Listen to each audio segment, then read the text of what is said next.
مسلم بن سبیح نے مسروق سے انہوں نے حضرت عائشہ رضی اللہ تعالی عنہا سے روایت کیا ہے کہ ان کے سامنے ذکر ہوا کہ نماز کو کیا چیزیں توڑ دیتی ہیں۔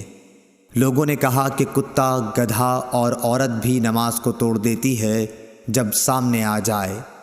حضرت عائشہ رضی اللہ تعالی عنہا نے فرمایا کہ تم نے ہمیں کتوں کے برابر بنا دیا، حالانکہ میں جانتی ہوں کہ نبی کریم صلی اللہ علیہ وسلم نماز پڑھ رہے تھے۔ میں آپ کے اور آپ کے قبلے کے درمیان سامنے چارپائی پر لیٹی ہوئی تھی۔ مجھے ضرورت پیش آتی تھی اور یہ بھی اچھا نہیں معلوم ہوتا تھا کہ خود کو آپ کے سامنے کر دوں، اس لیے میں آہستہ سے نکل آتی تھی۔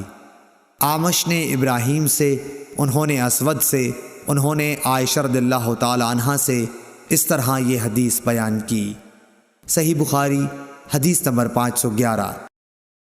ہشام بن عروہ نے بیان کیا، کہا مجھ سے میرے باپ نے حضرت عائشہ رضی اللہ تعالی عنہا کے واسطے سے بیان کیا۔ وہ فرماتی تھیں کہ نبی کریم صلی اللہ علیہ وسلم نماز پڑھتے رہتے اور میں آپ کے سامنے بچھونے پر آڑی سوتی ہوئی پڑی ہوتی۔ جب آپ وتر پڑھنا چاہتے تو مجھے بھی جگا دیتے اور میں بھی وتر پڑھ لیتی تھی۔ صحیح بخاری حدیث نمبر 512۔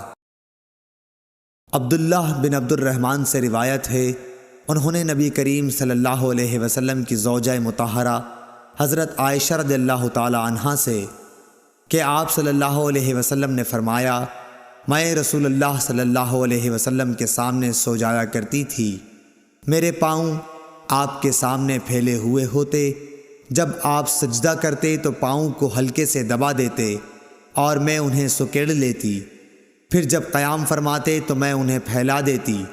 اس زمانے میں گھروں کے اندر چراغ نہیں ہوتے تھے، معلوم ہوا کہ ایسا کرنا بھی جائز ہے۔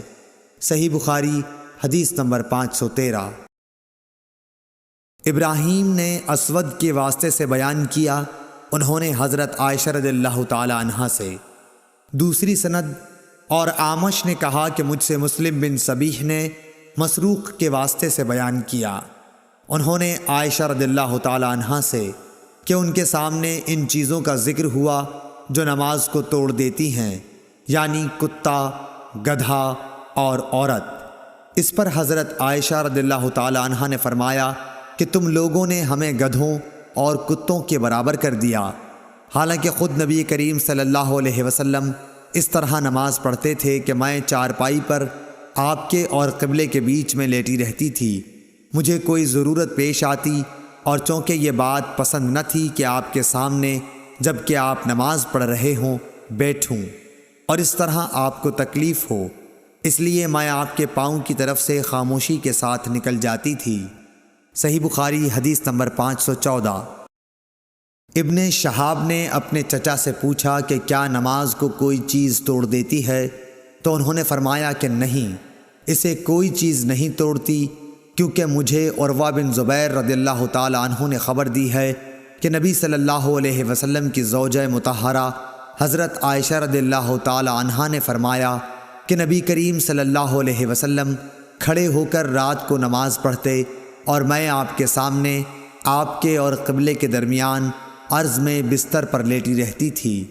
صحیح بخاری حدیث نمبر 515۔